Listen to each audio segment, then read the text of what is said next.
مسیح یسوع کے زندہ اور مقدس نام میں آپ سب کی سلامتی ہو۔ خدا ان کے زندہ کلام میں سے مقدس لوکا کی معرفت لکھی گئی انجیلی بیان، اس کا 17 باب اور اس کی 11 آیت سے ہم پڑھیں گے۔ خدا ان کے کلام میں لکھا ہے، اور ایسا ہوا کہ یروشلم کو جاتے ہوئے وہ سامریا اور گلیل کے بیچ سے ہو کر جا رہا تھا، اور ایک گاؤں میں داخل ہوتے وقت 10 کوڑی اس کو ملے۔ انہوں نے دور کھڑے ہو کر بلند آواز سے کہا، آئے یسوع، آئے صاحب، ہم پر رحم کر۔ اس نے انہیں دیکھ کر کہا، جاؤ اپنے تئیں کاہنوں کو دکھاؤ۔ اور ایسا ہوا کہ وہ جاتے جاتے پاک صاف ہو گئے۔ پھر ان میں سے ایک یہ دیکھ کر کہ میں شفا پا گیا، بلند آواز سے خدا کی تمجید کرتا ہوا لوٹا اور منہ کے بل یسوع کے پاؤں پر گر کر اس کا شکر کرنے لگا، اور وہ سامنے تھا۔ خدا ان کے زندہ کلام کا پڑھا، سنا، سمجھا اور قبول کیا جانا ہم سب کے لیے سے برکت ہو، آمین، ہاللیلویہ۔ جی میرے عزیزو، خداوند یسوع مسیح جب یروشلم کو جاتے ہوئے وہ سامریا اور گلیل کے بیچ میں سے ہو کر جا رہا تھا، تو دیکھیے 10 کوڑی خداوند کو ملے۔ کیا؟ 10 کوڑی اس کو ملے۔ دیکھیے شریعت میں جو کوڑی تھے، جس کو کوڑ ہوتا تھا، وہ ناپاک گنا جاتا تھا۔ وہ شخص اپنی شہر سے باہر یعنی کہ شہر سے باہر رہتا تھا، کیونکہ وہ شریعت کے مطابق ناپاک گنا جاتا تھا، کیونکہ یہ بیماری چھوت کی بیماری تھی۔ اس لیے وہ کوڑی خداوند یسوع مسیح کو جب وہ یروشلم سے جاتے ہوئے سامریا اور گلیل کے بیچ میں سے اسے ملے، اور انہوں نے دور کھڑے ہو کر، دیکھیے خداوند کے کلام لکھا ہے، انہوں نے دور کھڑے ہو کر بلند آواز سے کہا، اے یسوع، اے صاحب، ہم پر رحم کر۔ دیکھیں ان کا ایمان تھا کہ یسوع ناصری جو مردوں کو زندہ کرتا ہے، اندھوں کی آنکھیں کھولتا ہے، لنگڑوں کو چلاتا ہے، بہروں کو سننے کی طاقت بخشتا ہے، وہ ہمیں کوڑ سے شفا دے گا۔ دیکھیں وہ 10 کوڑی دور کھڑے ہو کر خداوند یسوع مسیح کو پکارتے ہیں، اے صاحب، ہم پر رحم کر۔ آج دیکھیے ہم کوڑی نہیں ہیں،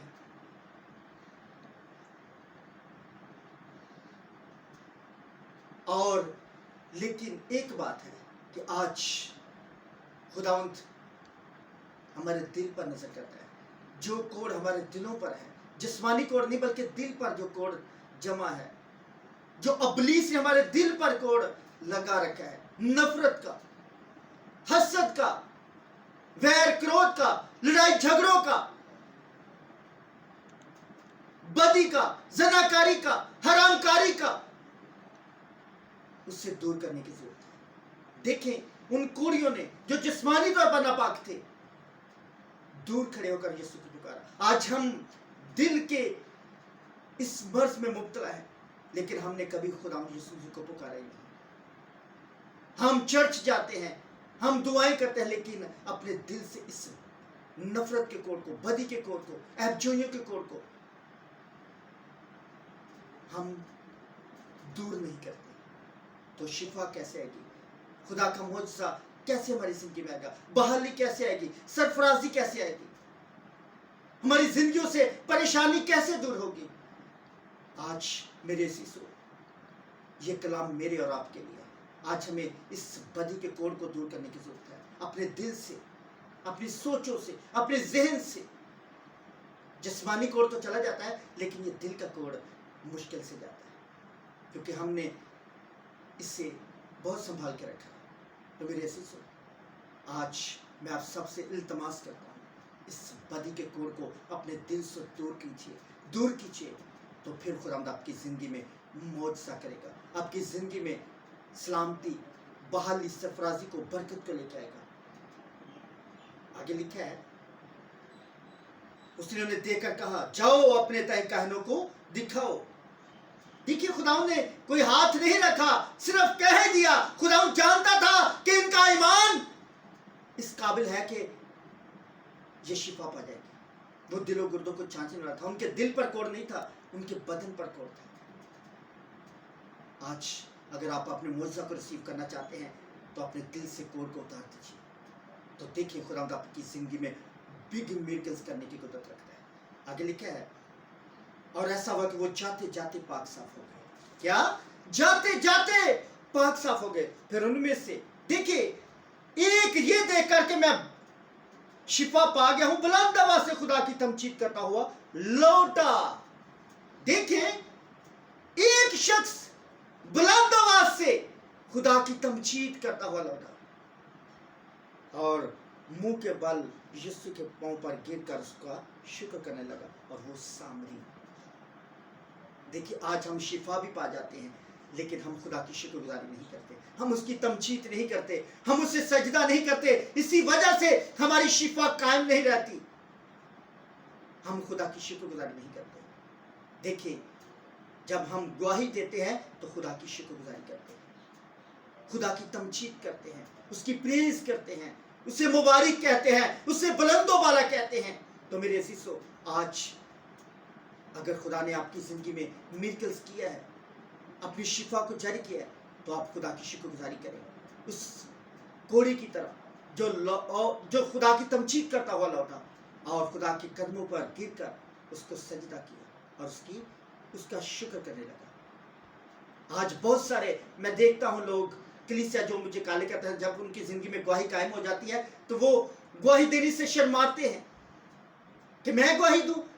जब आप शिफा पाने के लिए खुदा के सामने गिड़गिड़ाते हैं, दुख में, परेशानी में, खुदावंद आपकी जिंदगी में मिरेकल्स को करता है, उस वक्त आप नहीं शर्माते। और जब गवाही देने का टाइम आता है तो फिर शर्माते हैं कि हमें लोग क्या कहेंगे, हम क्यों गवाही दें। अच्छा, देते हैं, फिर ऐसे टाल मटोल करते हैं। लेकिन मेरे अजीजों, इस कोढ़ी की तरह आप खुदा की तमजीद किया करें। जब खुदा आपकी जिंदगी में मिरेकल्स को करता है, शिफा को जारी करता है, आपको बहाल करता है, आपको सरफराज करता है, तो मेरे अजीजों, आज अगर खुदा ने आपकी जिंदगी में मिरेकल्स किया है तो आप जरूर खुदा की शुक्रगुजारी करें, उसकी तमजीद करें और खुदा को पुकारें, ताकि खुदावंद आपकी जिंदगी में और भी बरकत को जारी करे। तो मेरे अजीजों, अगर आज आपने दिल से तौबा नहीं की, आज आप तौबा करना चाहते हैं, अपना दिल खुदावंद को देना चाहते हैं, तो अपने होंठों से अपने गुनाहों का इकरार करें और खुदावंद से माफ़ी मांगे, जो आपके गुनाहों को माफ़ करना चाहता है, जो आपको निजात देना चाहता है। तो आज अपने गुनाहों से तौबा करें और खुदावंद यीशु मसीह को अपना शख्सी निजाती कबूल करें, जो जल्द आने वाला है और हर एक के काम के माफ़ी के देने के लिए अजर उसके पास है। वो अल्फा और ओमेगा है, वो इब्तिदा और इंतहा है, अव्वल और आखिर है। तो खुदावंद इस कलाम के वसीला से आप सबको बरकत बख्शे। आमीन। मैं आप सबके लिए दुआ करूंगा। Hallelujah, hallelujah. ऐसवानी खुदा बाप, मैं तेरे बेटे यीशु के नाम में तेरा शुक्र ताज़ीम करता हूँ आज इस कलाम के लिए, जो तू अपने बेटों बेटियों से हम कलाम हुआ, इनसे बोला है। इस कलाम को जो आज सुन रहे हैं और सुनेंगे, इनके दिलों से हमें नक्श लीजिए, दिल की तख्ती पर लिख लीजिए अपने पाक मुकद्दस लफ्ज़ से, ताकि इससे 30 गुना नहीं 60 गुना बल्कि 100 गुना फल है और उस हमेशा की जिंदगी के वारिस बने जो तू देना चाहता है। तो ऐसवानी खुदा बाप, मैं एक के लिए तेरे आगे मिन्नत इल्तमास करता हूँ, शफायत करता हूँ, जो जिस्म में बीमार हैं, परेशानी में है, मुश्किलात में है, गुर्बत की लानत के नीचे है, कर्ज की लानत के नीचे है, हर तरह का भांजपन है, बेऔलादी की स्पिरिट है, लड़ाई झगड़े की स्पिरिट है, शुगर की स्पिरिट है, कैंसर की स्पिरिट है, ट्यूमर की स्पिरिट है, गिल्टियों की स्पिरिट है, परेशानी है, मुश्किलात है, नाइतफाकी की स्पिरिट है, लड़ाई झगड़े की स्पिरिट है, बेरोजगारी की स्पिरिट है, गुर्बत की स्पिरिट है, तेरे बेटे यीशु के नाम से अभी सब जाती रहे। खुदा बाप, बेटे, रूह के नाम से जाती रहे। तो अभी इसी वक्त अपनी पाक रूहुल को उसकी आग से भस्म कर दीजिए और एक एक पर अपने दाहिने हाथ को, कुदरत वाले हाथ को बढ़ा दीजिए, मौजज़ात वाले हाथ को बढ़ाकर चुनिए और एक एक को बरकत दीजिए और एक एक जिंदगी में बिग मिर्कल्स को जारी कीजिए, बिग टेस्टमनी को कायम कीजिए ताकि तेरे नाम की गवाही सके। तो फिर फिरौन, मैं तेरा अदनाना चीज खात्म होते हुए, तेरा ममसू होते हुए तेरे बेटे बेटियों के लिए तेरी बरकत चाहता हूँ, बहाली सरफराजी चाहता हूँ और मुकम्मल तौर पर एक एक पर अपने दाहिने हाथ को बढ़ा दीजिए। मुल्क पाकिस्तान पर तेरा दाहिना हाथ पड़ जाए, बरकत वाला हाथ पड़ जाए। मुल्क पाकिस्तान के लिए तेरी बरकत चाहता हूँ, तमाम इदारों के लिए तेरी बरकत चाहता हूँ, एक एक पर फिरौन आला अहकाम के लिए तेरी बरकत चाहता हूँ और एक एक को अपनी हिकमत, अपना विस्डम दीजिए ताकि तेरे नाम की वजह से और सारा इज्जत और जलाल तेरे बेटे मसीह यीशु मसीह के नाम। आमीन।